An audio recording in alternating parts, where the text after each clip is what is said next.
All right. Here you go. So the question is, how did you learn about the University of Artificial Intelligence, Mohammed bin Zayed? My first interaction with this university was the moment when I came across with one advertisement in one of the social medias. I can't recall which one. It's either Instagram or Telegram. So first time I interacted with, I was like, no, it's not for me. Because although requirements seem very quite simple, I thought that it's not for me, or it's too good for me, too good to be true. Then I just ignored it. The next time, I came across with this advertisement, and I was like, oh yeah, let me check. And I clicked on this on the link, and I introduced myself with this all requirements, with a list of programs, and what is this exactly about? Yeah, the first impression from the website was, wow, it's gonna be like kind of sci-fi university.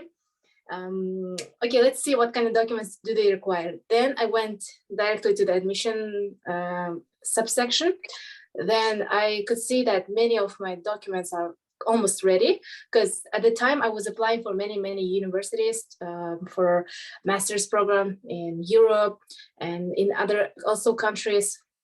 So one thing that required for me was a statement of purpose, and I think a couple of more documents. Then I was quite lucky, I think, because in the first batch we didn't have any entry exam, which actually is making most of the questions right now most of the questions coming from the students, applicants are coming about this entry exam. So on this point, unfortunately, I can't help. Exactly, I didn't have a chance to take this, for which I'm kind of happy. That's a pure luck, of course. Yes. Also, there was GRE examination was also optional for me. It was also like really nice point, because by the time I didn't have enough time to prepare and take this exam. So I applied, and within a month or maybe less, I got a reply back from this admission with the invitation for the interview. I was quite surprised, because I was, and also I am, very interested in this field, in this technology and artificial intelligence. But as we know, this imposter syndrome hits every time differently. So I can relate to all these guys right now feeling underestimated or unworthy for such program. But I really truly encourage you to go till the end, because if I could, you can also do that. So yeah, I got an invitation for the interview. I prepared accordingly. Interview went also quite well. Their questions were mostly like generic. You can Google just admission interview questions and get prepared. But I would also suggest not to learn by heart the answers. Stay natural, just be yourself, because I think that specific or like unique thing that admission is looking for is actually something that you can show within yourself. How unique you are.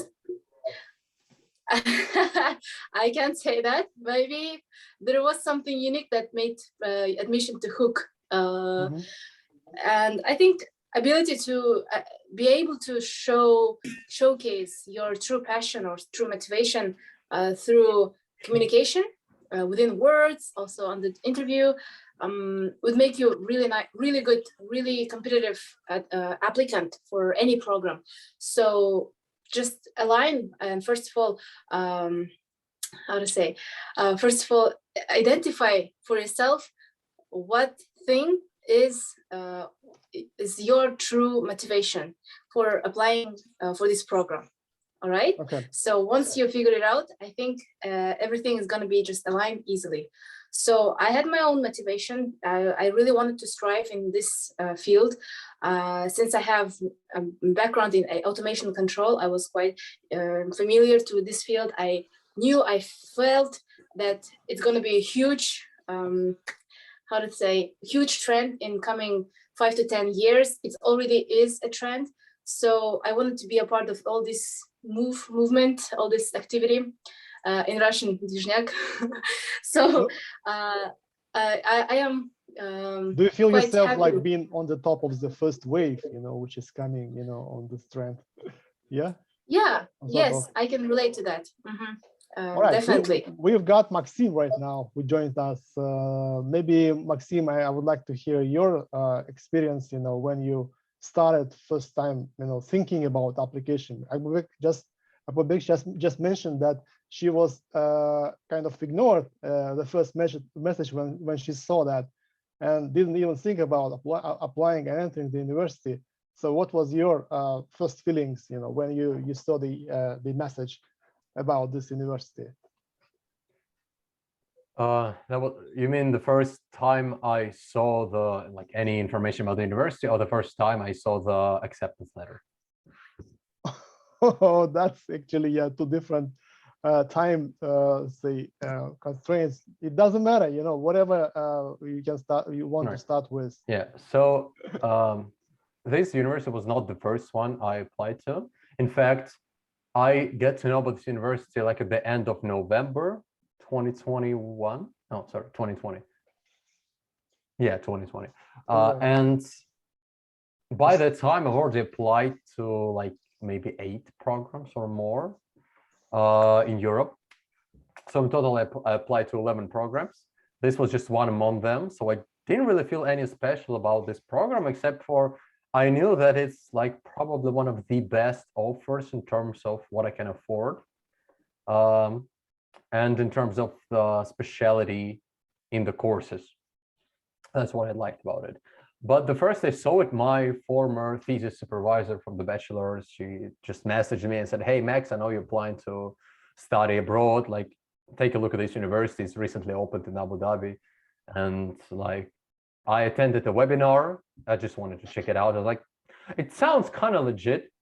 The offer was pretty sweet, like in terms of scholarship, in terms of you don't really have to do anything. Like, we will pay for your visa, we will pay for your tickets, we will book your tickets, we provide you dorm, so you don't have to worry about accommodation. And I liked, but I wouldn't go for the university just because they give me money. I was also interested in the courses, and I really liked what I saw, like in the curriculums and in the whole like approach to studies. It was very specifically, I would say it's like on another level on how specific it is compared to what I saw in other masters, because usually it's like, oh, you have a master's in artificial intelligence, and then you have to choose your own specialization with the supervisor, etc., etc. But here is like, okay, you have computer vision, you have NLP, and you have machine learning, which was already way more specific than I saw in other universities. So like, okay, people know what they're gonna teach. I looked at the professors, I liked what I saw at the faculty profiles. So I was like, I'm gonna get good education here, and they're gonna pay me money. So nothing wrong with that. I applied. Yeah. I applied to this one, just like I did to the other universities. I just saw all the requirements. I wasn't like any surprised or anything by the times, because I think by the time I applied or like was in the process, I already got accepted to one of the universities that I applied previously. So I had no like imposter syndrome. It was like, okay, I'm good enough. If I'm good enough for Ireland, I'm good enough for Emirates. And I had hopes because the university was new, which means not a lot of people know about it, which means less competition. Less competition. So I can sneak my way into it. And I was feeling quite confident. In fact, I was so confident that I was just spending too much time overthinking which one will I choose. Like, if I get accepted to multiple programs, which one should I choose in like 4 months, which is stupid. Don't do this until you actually get the results. But yeah, so I just applied like everybody else. I didn't have the GRE test. I saw that it's optional. I'm like, okay, that's good, because I didn't want to pay. I didn't want to prepare for it. There was not much time till the deadline anyway. So I just said, okay, I have other things to compensate for the lack of GRE test.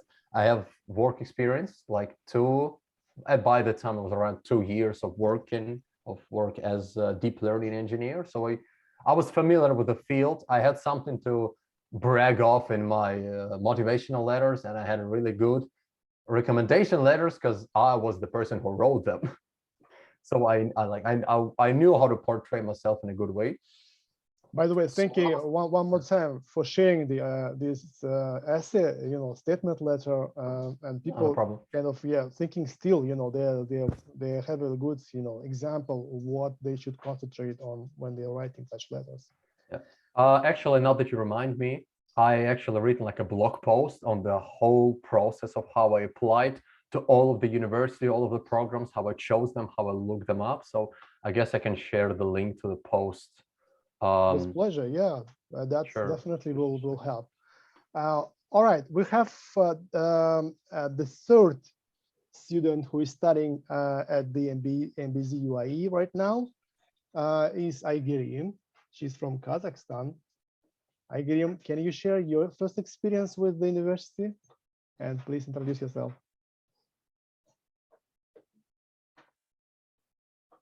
Hello, Augerim, are you here? I just wondering if you have some other students who are currently taking courses at the MBZ. No, not really.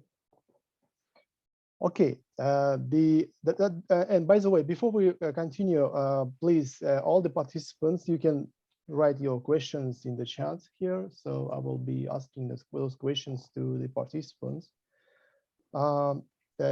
Next, I would like to hear your opinion about the faculty and courses which you are taking right now. What courses you are in, and what you like the most. Please, who wants to start first? I guess I can start. Okay. So the courses that I took a computer vision master's, a computer vision major, and the courses that I took so far, not a lot of them. I only took 3 because I only finished my first semester right now. And the courses were Introduction to Computer Vision, Mathematical Foundations for Artificial Intelligence, and Communication and Research, I think it was called. So 3 courses. Well, the computer vision is kind of obvious. It was an introduction to what computer vision is, old approaches, modern approaches. So nothing super special about that, but it was a very, what's the word for that? Like the course packed a lot, gathered a lot of information together, which is nice. I didn't really need any supplementary materials. I opened like the book maybe like once or twice, and that's all. The course for math was the elective that I chose, and it was like the best math course I took in my entire life. It was pretty hard and pretty packed. Like I remember on some of the assignments, I spent more than a week. So it took a lot of time, but I realized, like by the end of the course, I realized that I actually learned something, not just remembered, but actually understood something. It was probability theory and linear algebra, mostly probability theory. I actually finally understood what some concepts are and how you can actually use them in real life. Something that the teachers in my bachelor's failed to teach me, I guess. But so this was like one of the best math courses. So if you get here and you feel like you need to learn math, I highly advise you take it as an elective. And the research and communication course was like, it's not super interesting because it's like about how to write papers and about the processes that you go through when you publish or review a paper for a conference. And so the course content was kind of boring because it's like how to write a title, how to write an abstract, etc., etc. The assignments were nice because you basically practice writing a paper on some topic, and not just a mock paper.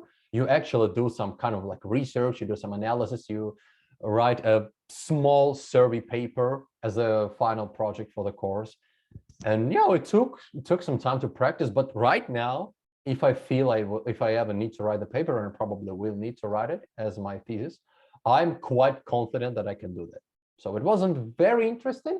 We had a nice professor in the end who shared a lot of stories from his own personal experience and applying to different conferences about plagiarism, about peer review process. That was very nice. And I feel it was useful. CV introduction course, it wasn't really useful to me because I already knew like 70% of it, but still it's nice practice. Just because you remember something doesn't mean it doesn't mean you're good at it, and doesn't mean practice will hurt. So overall, I would say I'm satisfied with like 7 out of 10 for the courses for the first semester. Which is good. And stats, yeah. And I'm a very like demanding person. I like to complain a lot. So yeah, like more good things than bad things. And the bad things were mostly due to the courses being new. And it's like, I had a thought or two that I would change the curriculum. I would not include this topic, but I would cover this topic in more details. I would change this assignment to this assignment, but they are changed between the semesters because we compared, for example, the math course with the previous semester, and it was changed quite significantly. So it's inevitable, the university, like we're in the second batch of students ever. So I gotta cut some slack there. Yeah. Okay. For the current semester, we have barely started, so I cannot really say. That's yeah, really interesting experience. I would like to hear more about experiences from other students. Akbobek, would you like to share your studying experience? And probably then we'll ask Augerim to do the same, please. All right. By the way, regarding Augerim, she's having some problems with unmuting the microphone. Seriously? Yeah, microphone. can you? Yeah, she has like no access for that. And Okay. while you'll be fixing that, I'll be telling my story. So now you guys have heard about the experience of the second batch from the representative of the second batch from Maxim. My experience differs a little bit more than that, because as we were the inaugural batch, so everything basically started from us, on us, so we're the trial and error batch. We are actually. Mm-hmm. Yeah, those problems were the beginning, that the course curriculum or the content of the courses, of the elective courses, required some sort of fixing, tuning, let's say, because the content was so intense, but the time was so little. The professors tried to cover the content that might have been covered within a couple of years, maybe, or at least a couple of semesters, all in one semester. So, for example, if this week we got introduced to one topic, and the other week we didn't have any time for reviewing or recovering something from the past week, we just jumped into the new one again, like for the new chapter, for the new topics. So basically we interacted with the content on the labs, during the labs, and only during the assignments. So I think from this point, we already have shared our feedbacks with the university staff, with university administration. Everybody's aware, and actually, like, they are taking into account our feedback. So I think, guys, by the time you arrive here, everything is going to be much, much better, more structurized. Yeah, and much structurized, and like the less hustling or the less messier it's going to be, hopefully. And about my experience, so since I am from not completely, but quite different field, I didn't have any interactions with artificial related projects or tasks or courses before. I had to expose myself for this machine learning field. Only once my arrival here. So I had to grasp like new knowledge, new skills, new environment, everything from the scratch. And plus, considering that I'm in completely new environment, I mean, in a new country, and with some very new culture that was unfamiliar to me. So everything was happening in parallel. That was quite intense, to be honest. Sometimes we had to spend like a couple of weeks in order to overcome some, like submit some assignments, pulling all-nighters. But at the end of the day, we had to learn something. Especially, I think I would like to highlight the importance and the usefulness of the course projects. This was the time that I actually learned something besides the lectures and the labs. I mean, they are all theories, but I really, really, really can grasp something out of practical tasks, right? So when I know like what I want to know, what I want to get in the end, I'm talking about the project. Like I have some specific tasks, so I will Google that. I will be asking for help. So this way, I learned more, and I could remember like for the long term. So this was very helpful, and the way and these course projects actually led us to interact with other students, expose ourselves to this international community of students. We actually have like more than 40 students from more than 40 countries, and it's quite international place. And the place that we are living here in Masdar city is also full of international people. And so yes, course projects were so much helpful. And what else? So far I had the courses of communication and research, as Maxim already described, machine learning, mathematical foundations in artificial intelligence, advanced machine learning, and probabilistic and statistical inference. And now I'm taking digital twins. So I think we have 3 or 4 core courses and 2 elective courses, if I'm not mistaken. I think you can check it out, the more details about that in the website. And also, by the way, last semester, sorry, again? 2 semesters, right? Is it like a year? Like left? Yes. Now I'm on my 3rd semester and I have another 4th one. I was also taking research as one of my course credits, and 2 courses. And this semester I'm taking 1 course, and the rest is all my research. So all my time is going to be devoted mostly for the research this year. Regarding the faculty members, now we have many additions to our faculty members. It's either machine learning or computer vision or natural language processing departments.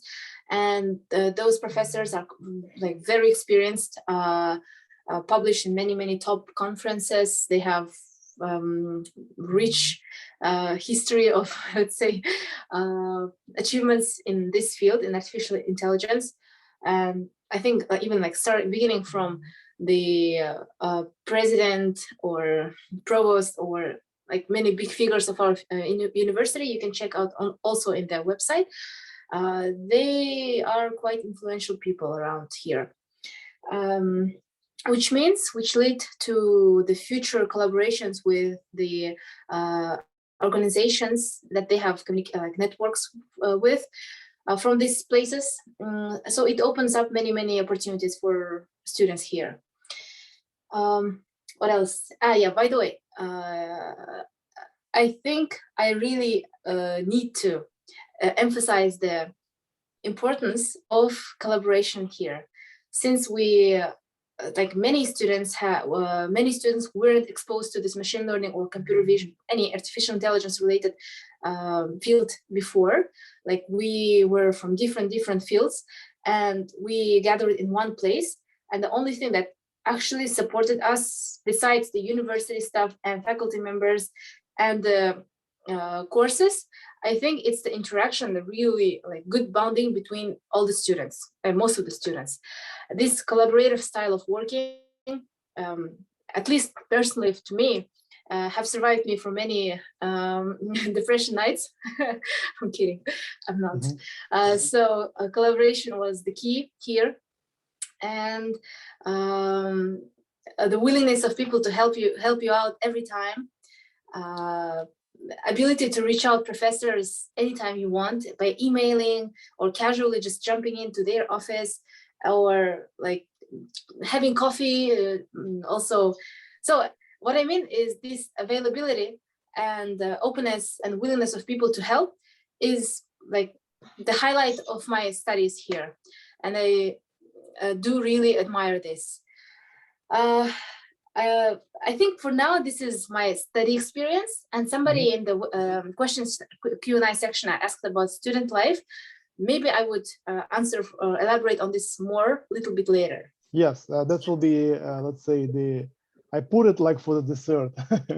So I'm going to ask this question anyway, but we have Augerim. I would like to hear your experience, Augerim. Please share it. Hi, everyone. My name is Augerim. I'm from Kazakhstan. You can hear me, right?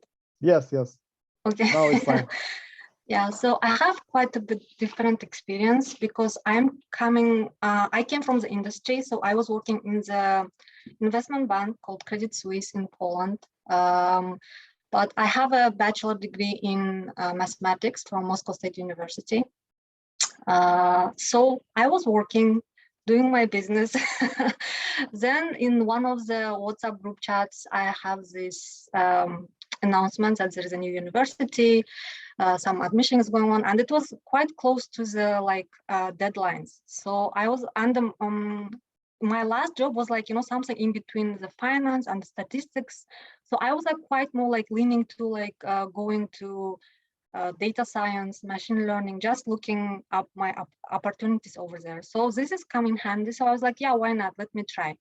So I just quickly took a IELTS, and that's it. Everything else was kind of ready. So I submitted, got accepted. We had an exam interview. Exam questions was, for me at least, quite weird. Maybe because it was the first time, and for the next admission, it's gonna be quietly well polished. Interview was, I would categorize it behavioral questions. Nothing too much. Again, as Akbobek said, be yourself. Try to answer honestly, as long as you know that it's what you want. Yeah, so that was my story of getting accepted to this university. Nothing dramatical or my own authentic story, right? So for the studying experience, yeah, it was quite, as guys said, to be honest, I like the courses that I'm taking in the second semester now more interesting than the first semester. Maybe I was a bit lazy, I don't know, but yeah, the courses I'm taking right now, it's for me much interesting. It's the optimization and the probabilistic and statistical inference. Yeah, there is a lot of collaborations. Don't underestimate it. Please take advantage. There is broad background. Not everyone from the same field. So as I said, I'm from the finance, so I don't have a more exposure to this field. So I have to ask help. It's nothing shame in that, so it's okay. For example, Maxim helps him out. He gives me, he's tutoring me in programming. So if you find good friends, they're gonna help you out. Yeah. Other than the studying, there's a lot of opportunities in challenges, hackathons, a lot of people to participate, they win prizes. It could be also some money or yeah. So if you are active, you have a lot of energy and you want to do that, there's an opportunity, a lot of them. So please take advantage of that. I think that even Akbobek last semester, participating in conference, right? And she can maybe elaborate on that. So yeah, there's a lot of things going on as long as you want that. What else? Is there any questions? Did I cover everything or something? Thank you, Augerim. I missed something. You did a good start intro. It seemed to me that just to generalize, the situation, what you guys did had to make a choice between, stopping, putting your career on the pause and going again for the studies, And that's actually a hard decision to make, especially like for you when you're working in the top banks, or you're working in the oil and gas companies, and that's decision quite brave and risky at the same time. So, are you guys having the feeling that you did the right choice at this stage? For me, it's been only like 6 months, right? So I cannot make a like full judgment. But for now, I feel that I'm in the right direction. We'll see. Okay. For me, I can say yes, because this is one of my goals. I was tired of specifically working like in outsourced companies, and everybody's like, nobody. It's a very nasty feeling when nobody except you is actually interested in the project that they're working on. I was kind of tired of that, so I was like, I wanted to switch the environment, and that was worth it 100%. If I may add, like in this point, right? So when you start working, after some time, you'll get this feeling anyways. Like at the beginning, it's going to be a rush, right? So, oh, something new. I have to learn this, that. And after like 2 years, it's going to be all new as long as there is no new projects or like, new directions in your work. So after 3 years, it's like, 100%, you're going to be like, not satisfied, that you're not putting anything new, or like you're not being appreciated. So I guess like it's kind of attitude of the person also, and as long as you love what you do, it's also like plays kind of role, I guess. But yeah, I totally understand, Max. I had the same feeling. No. Like It was when much I was more applying, down to earth than that. I just got a couple of very shitty projects in a row, like 3 projects in a row that I absolutely hated. And I was like, okay, I need a break. I want to do something, but I'm burning out. I don't like exactly what I'm doing right now, so I need to switch the environment. I thought, okay, like a master's program in a topic that I'm interested in would be a nice choice. Okay. For me, it was also balanced decision to change the direction, because in the previous session, I was telling about my experience before joining to MBZUAI. I had the job experience after my graduation as an automation control engineer, and one of the top companies in Kazakhstan. Even though I had my good working environment, colleagues, good interaction and relationship with colleagues, support from the staff, I felt like I'm stuck, like I'm not receiving anything new, or there is nothing. Of course there is, but at that moment I felt like I think I need to explore the world more, expose myself to something more than only this engineering field. So oh yeah, I actually by that time I already had my acceptance letter, but I was due to COVID, it was postponed for 1 semester. So I spent this time, a span of 5-6 months, working in the industry, in the field as an engineer, waking up at 4 a.m. working until 7 p.m. So I actually was excited. I really liked this environment. Regardless of such sacrifices of my sleep, I really enjoyed working and knowing everything about that. But I also could see where is the transition going on. I could see where exactly industry is going to be developed to. So I wanted to be on this field. I wanted to explore about that more.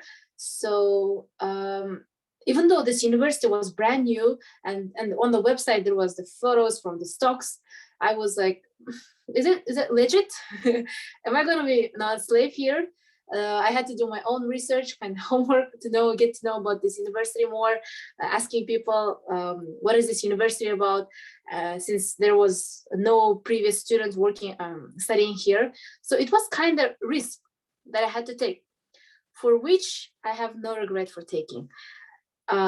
For shifting from this working environment to the studying environment, because I think I'm here for a little more than a year, and I strongly can say that there is no such thing as regret for changing my direction, changing the field, because I know that now I I can do, I can contribute even better with more refreshed knowledge. And also living in such country, being provided with such opportunities it's a huge luck for which I'm so grateful. Yeah. Thank you. Speaking about your future plans, there was one of the questions like, are you guys binded by any contracts to stay and work for some place because you were the scholarship recipients? Is there any obligations for you once you finished or graduate from the school to stay and do something? Officially, no. In the contract, there was nothing binding me. So binding me from doing anything I want after the graduation.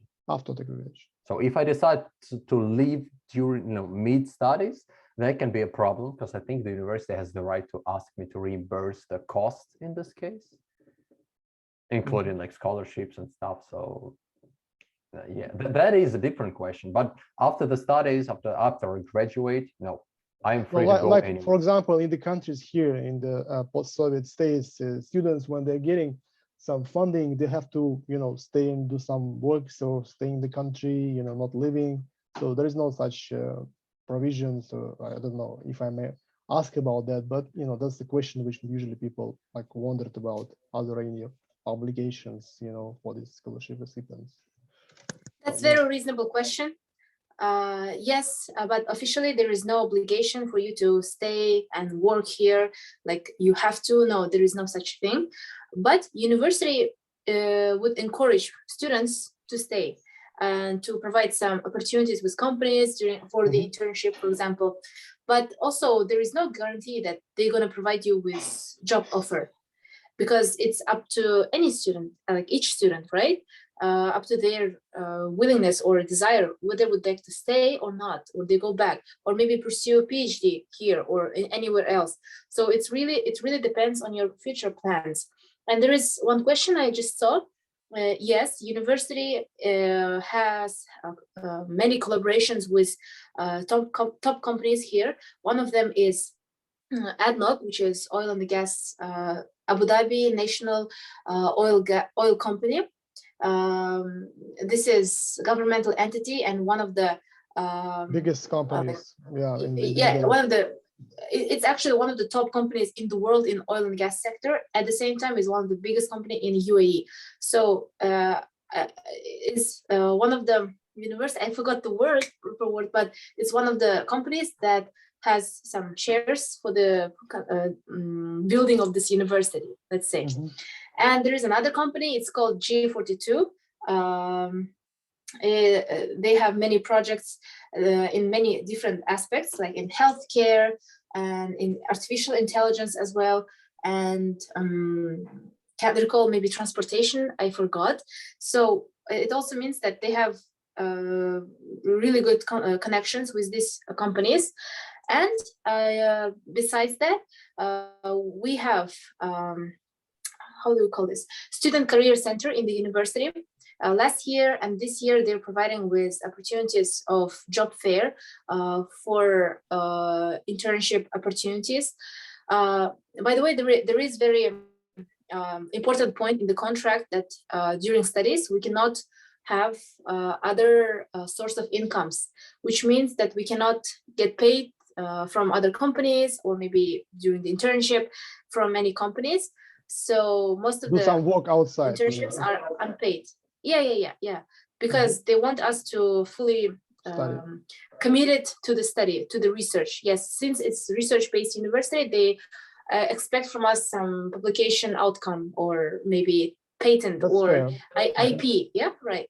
So yeah, I think this is the reason that this is the thing that they provide as a reason that they don't want us to get paid from anywhere else. Plus the stipend, the amount of stipend that we get is quite enough, more than enough. Yeah. Other than that, I would say, so as I already mentioned, it's encouraged to stay, but no obligations. Okay, thank you. I can see here a couple of questions which are like within the topic, so let me ask them. Tasni is asking, Tasni is asking what is the admission criteria, but I think you can find on the link which Maxim kindly shared above. But we have here Question about, let me just quickly find it. Is there a one-year course during, just, somebody could take? Have you heard about such opportunity to just take some separate courses without probably entering the program entirely? No idea. I think the program is master's program for 2 years, PhD program for 4 years, and it's established. That's it. But I think this question worth emailing the admission committee. Yeah. Okay. So it was contacting admission office about that. Each course has lasts for 1 semester. The question was from Augerim is answering to that. Okay. So all right. So I think that's what we covered everything. And since we don't have any more questions for now, can I just share some of the things that I've noticed, or some of the things that changed my opinion over the whole of the last 6 months? Something that I, just like my impressions. So one of the things that I was worried was, well, I'm coming to a Muslim country, and I'm a person who doesn't like religion in general. And of course, I had a lot of stereotypes about how people live here and what they do here. So I felt I would be really uncomfortable living here. In reality, no. Like, the most annoying thing here, the most uncomfortable thing is that they have prayer calls multiple times a day.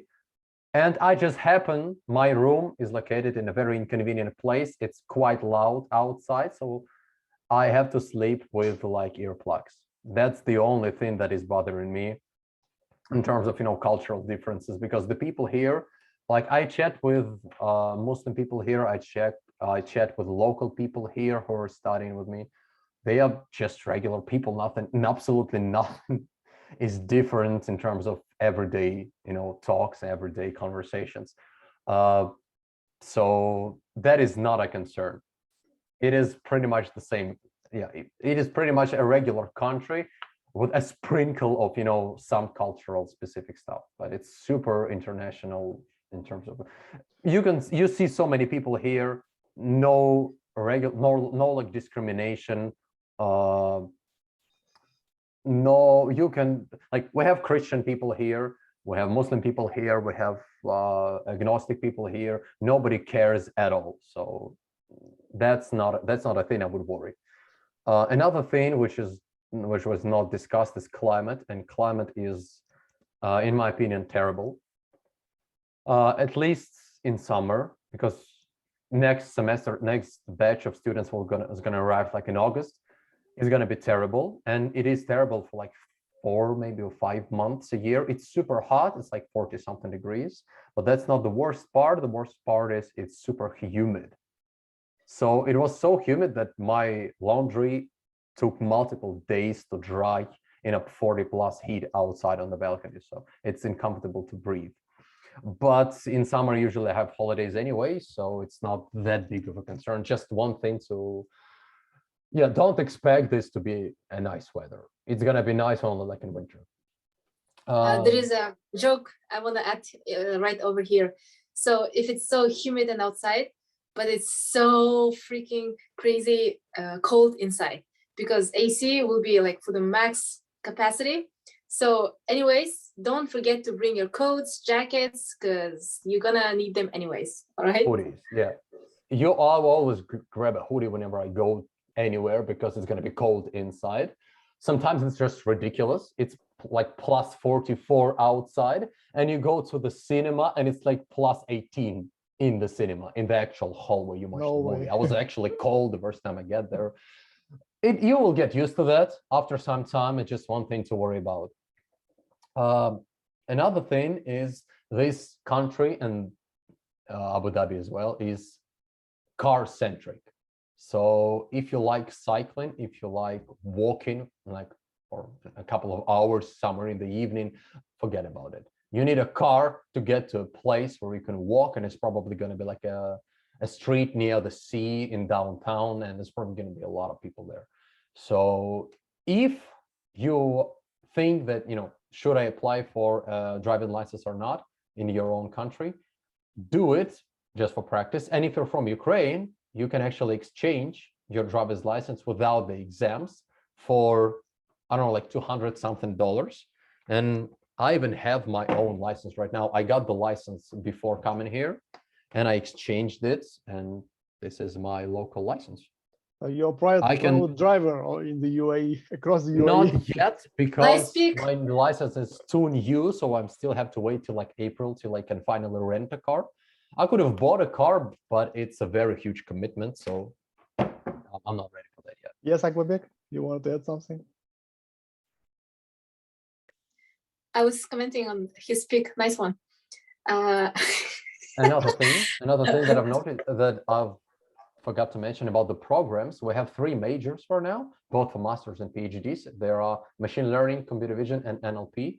Machine learning is mostly super theoretical.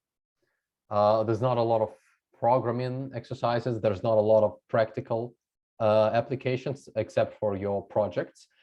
Computer vision is the opposite. It's super practical, and your assignments are like implement this, train a model, given a model, make it better, make it faster, write a report on that, do some comparison, etc. So bear that in mind. I have no idea what's happening in NLP. There is not a lot of people there.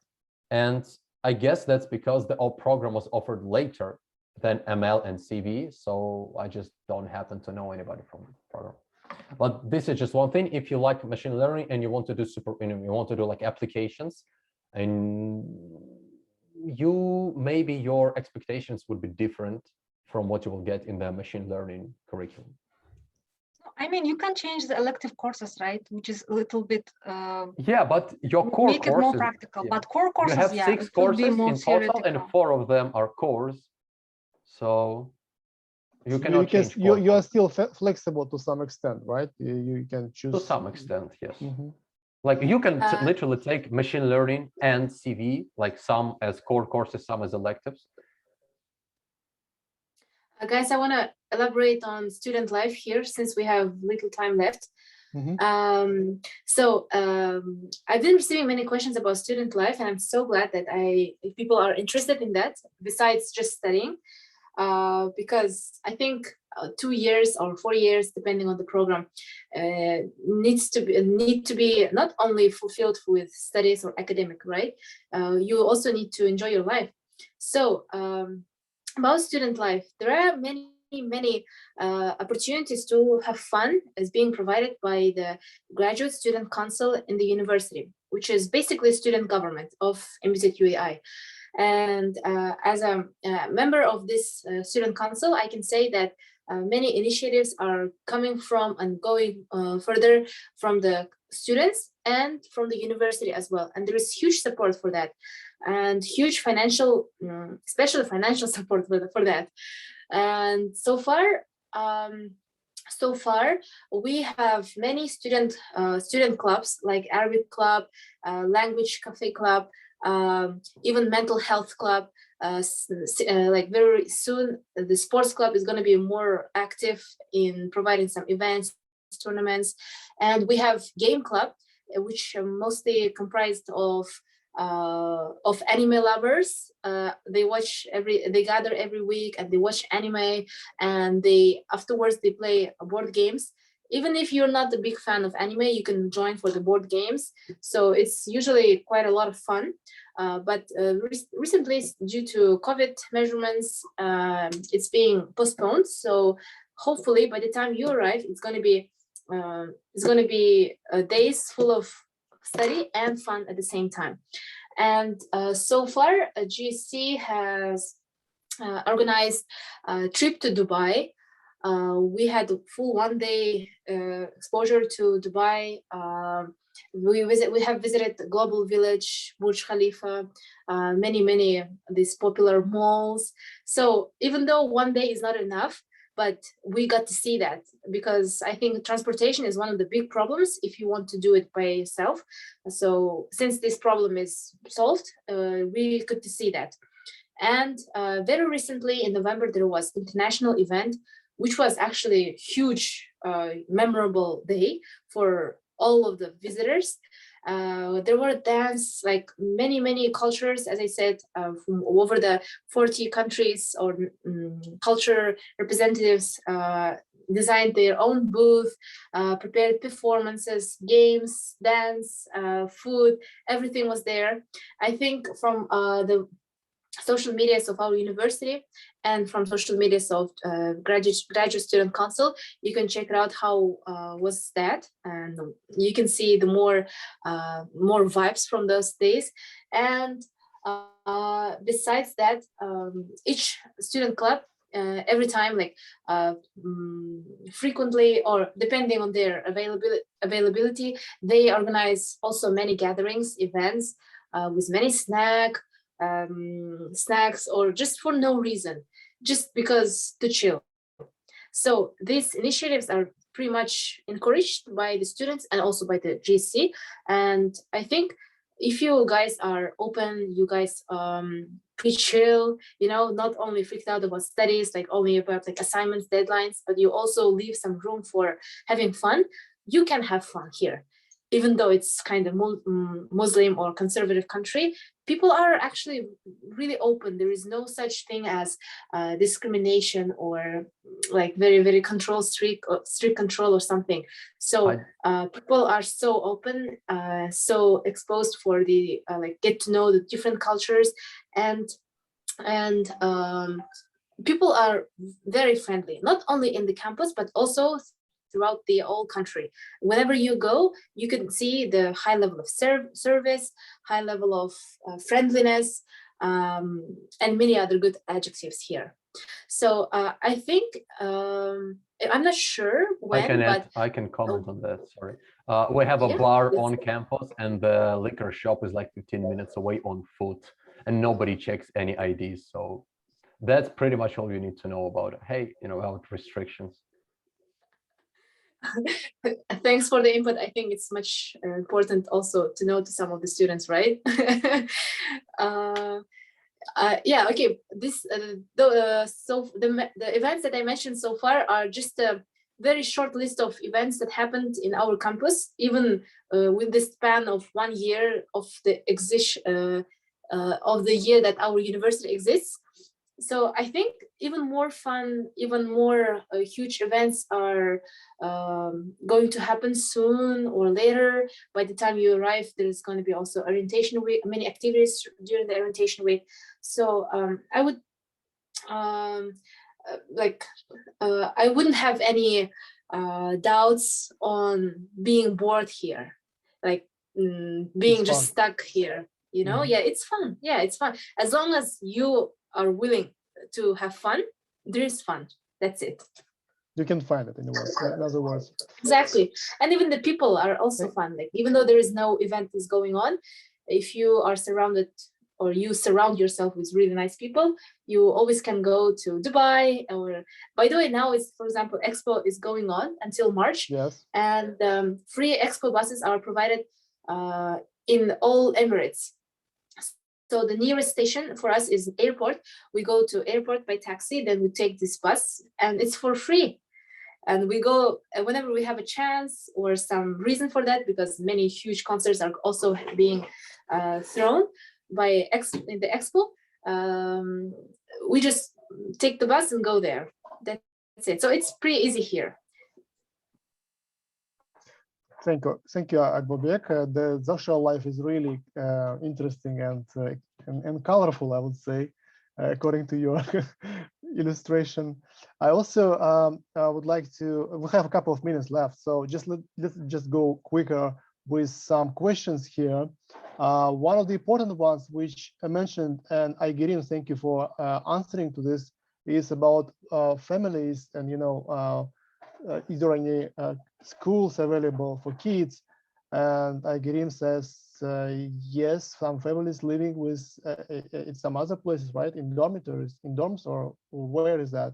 Could you just a little bit elaborate on this? We have a person, at least, like we have many, a couple of people who have their families in here with kids as well. And if you're a PhD student, the university provides you with around like $1,300 equivalent of reimbursement for your living costs. So they usually rent an apartment nearby, kind of nearby, it's like 10 minutes away in a car. And this reimbursement covers your rent, your bills, like Wi-Fi, water bills, and I think you can actually use it for other stuff like food. Yeah, but only for PhDs so far. We have a master's student who lives here with a wife and a kid, and I think for him it's not reimbursed, although maybe like he asked them multiple times. I'm not sure if he got any progress on that. So maybe if more master students come with kids, they will change that. But for now, only for PhDs. Thank you, Maxim. And I can see that the last question probably will be from Omer. He's asking, what's the batch size on average for Master of Science courses? Can you, some of you quickly answer that? So we'll have everybody happy with the questions getting answered. Well, I don't think we can answer this question like correctly, because we are not aware of the plans of admission or the plans of actually the university, but there is a kind of trend. The first batch was around 70 to 75 students, and the same case for the second batch. So I guess it's not more than 80 or maybe less than 100, just say just generic. That's it. Thank you, Akbobek. I think it's time to wrap up. Let me send my email just in case you of any of our candidates would like to ask questions about admissions and submitting documents and submitting applications, etc. If you have questions to the students, also you can address through me. I'll be happy to put you in touch with Akbobek, Maxim, and Augerim. Thank you for coming today. We had a really interesting conversation. Last thing, I wanted to ask everybody to join our Telegram chat. It's a Telegram group where you can ask all the questions and get more specific answers to that. Just join it and it will be much easier rather than sending back and forth emails. Thank you very much, everybody. I hope we had a nice and good evening today, and I wish you luck with your studies and final graduation. So all the best, and bye, everybody.